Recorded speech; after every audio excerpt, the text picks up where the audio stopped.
Всем привет! Сегодня я готовлю хлеб на закваске с небольшим добавлением гречневой муки. Этот хлеб получается очень интересный, у него приятный вкус с небольшим намеком на вкус гречки, совершенно не перетягивающий на себя, но при этом очень приятный.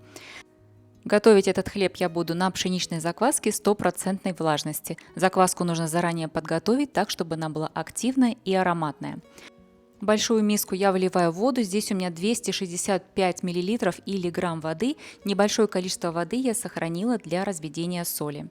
Также нам понадобится пшеничная закваска, моя на пике. Сейчас я покормила утром, и она поднялась уже в 2 раза.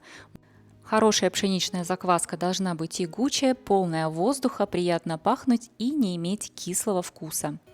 Вот так выглядит моя закваска. Сейчас я ее развожу в воде до полного растворения. Как только закваску растворили, добавляем муку. Здесь у нас по рецепту идет 320 грамм хлебной муки. Хлебная мука – это обычная белая мука, но в ней повышенный белок. Здесь у меня 12,7% белка. И сюда же я добавляю 40 грамм гречневой муки. Гречневая мука не содержит в себе глютена, она безглютеновая, поэтому очень важно, чтобы в белой муке у нас был хороший белок для того, чтобы держать структуру нашего теста.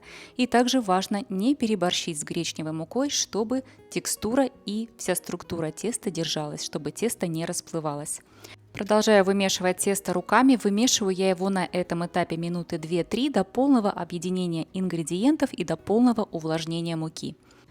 И ферментировать свое тесто я буду при температуре примерно 23-26 градусов по Цельсию. Мне больше нравится держать его ближе к 23-24 градусам. Тесто в итоге получается вот такое липкое. В принципе, оно собралось у меня в комочек. Накрываю я его крышкой и оставляю его отдыхать при комнатной температуре на 40 минут.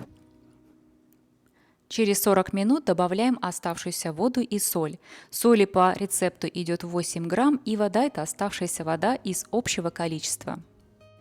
С помощью этой добавочной воды мы не просто растворяем соль, но и производим так называемую процедуру бассинаж. Бассинаж – это когда мы добавляем специально еще дополнительно воду для того, чтобы между образовавшимися нитями глютена образовались еще и маленькие капельки воды, которые потом будут испаряться и поднимать наше тесто вверх. Такое тесто обычно получается более пышное. Аккуратными движениями вмешиваем всю воду и соль до полного объединения до тех пор, пока тесто снова не соберется в комочек, не станет более гладким, упругим и на поверхности не появится легкое натяжение. Вот такое оно получается. На данном этапе важно его не рвать. Перекладываю я его снова в чистую миску, смоченную водой. Тесто совершенно не прилипает, очень мягкое и нежное. Накрываю его крышкой и оставляю снова отдыхать на этот раз на 30 минут при тех же самых температурах. Ну а теперь делаем первое растягивание этому тесту. Руки я смочила холодной водой, и это тесто я буду подкручивать под себя, делать так называемое спиральное скручивание. Подкручиваем тесто под себя, поворачиваем миску другой стороной, снова подкручиваем его под себя. Стараемся делать это равномерно, потому что мы формируем текстуру нашего теста. В итоге миску я поворачиваю 4 раза, со всех сторон подкручиваем снова тесто до образования легкого натяжения на поверхности. Сильно его тянуть не надо, иначе тесто может порваться и расплыться. Тесто собралось, и если прикоснуться к нему влажной рукой, то тесто совершенно не прилипает.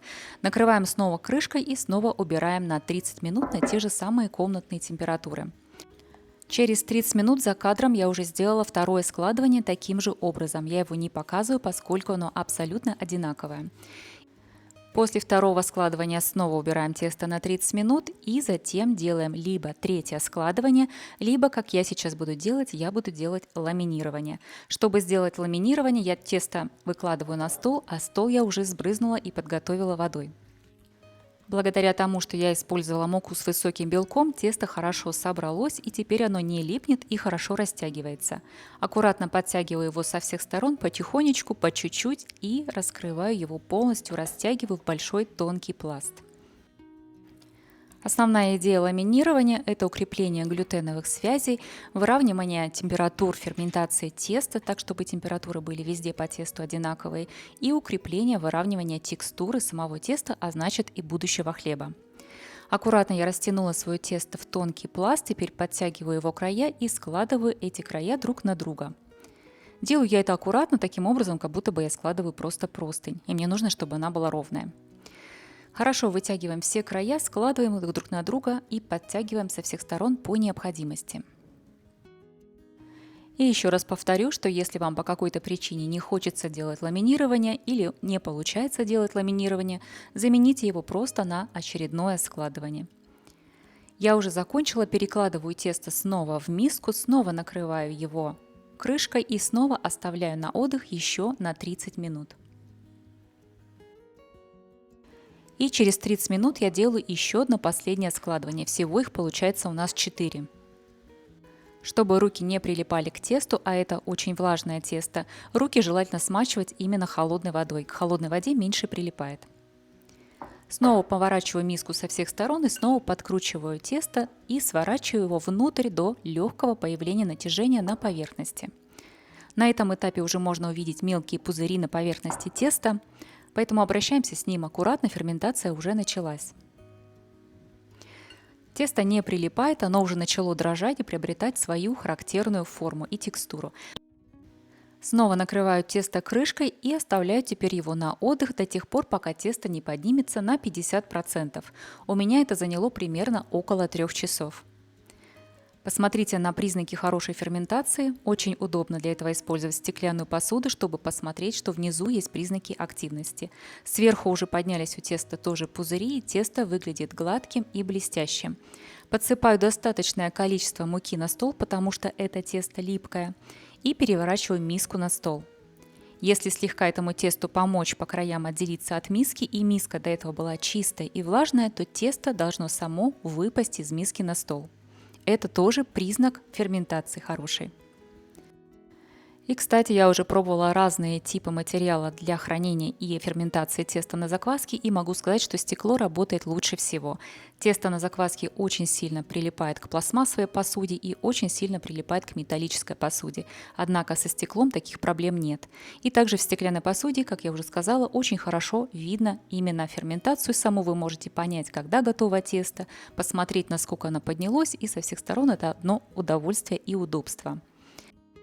На данный момент я делаю предформовку своему тесту, поэтому края теста я с нахлестом накинула друг на друга и затем свернула его в рулет.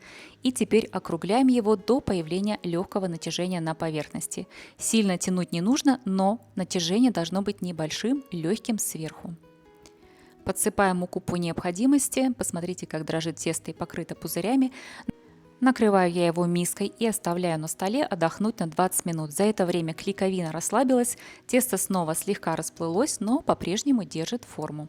Сверху присыпаю дополнительно муку, подхватываю тесто на металлический шпатель. К металлическому шпателю тесто уже на данный момент не прилипает, и его гораздо лучше использовать, чем пластмассовые шпатели. И снова повторяю тот же самый процесс. Есть много разных способов формовки теста, кому как нравится, можно использовать любой, но я в этот раз снова повторяю, накидываю края друг на друга с нахлестом и снова скручиваю тесто в рулет. Все края нужно хорошенечко закрыть, пройтись со всех сторон и закрываем все швы, так чтобы тесто не расплылось. Снова подхватываю тесто и опускаю его в корзинку, которую я заранее припылила мукой. Тесто очень мягкое, и если потрясти корзинку, то оно там слегка потряхивается, как желе. Если вы видите, что тесто слишком расслабленное, то сверху можно его еще раз подтянуть. Сверху я снова тесто присыпала небольшим количеством муки, накрываю пленкой и убираю в холодильник на ночь. Тесто у меня стояло всю ночь и убрала его в холодильник примерно в 6 вечера. Сейчас у меня наступило утро, 8 утра. Тесто у меня готово. Духовка моя уже нагрелась, и кастрюля в духовке тоже нагрелась. Выпекать я сегодня буду в кастрюле. Выкладываю тесто на пергаментную бумагу, стряхиваю излишки муки и делаю надрез, достаточно глубокий, около 1 см глубиной. Опрыскиваю я свой хлеб водой и отправляю его на выпечку в кастрюлю. Все температуры выпечки у вас сейчас на экране. Сначала мы печем его под крышкой, время под крышкой – это время с паром, и потом мы убираем крышку и допекаем его уже без крышки. Без крышки выпечка – это время выпечки без пара. Мой хлеб уже испекся, вынимаем его на решетку и даем ему остыть перед нарезкой, хотя бы часа 2. Хлеб выглядит очень интересно, он даже подсвечивается небольшим таким зеленоватым цветом, однако никакой зелени там внутри нет. Давайте разрежем и посмотрим. Корочка у этого хлеба получается просто наитончайшая, и он очень-очень мягкий внутри. Вот такой мякиш внутри получается очень воздушный, благодаря тому, что мы делали именно и ламинирование, и из-за повышенной влажности этого хлеба. Хлеб получается просто наимягчайший, и у него очень нежный аромат гречки. Нельзя сказать, что это гречка прям сразу, но есть легкий намек и аромат. Такой приятный запах и вкус. Попробуйте приготовить, и, как обычно, на все вопросы я отвечаю внизу под видео.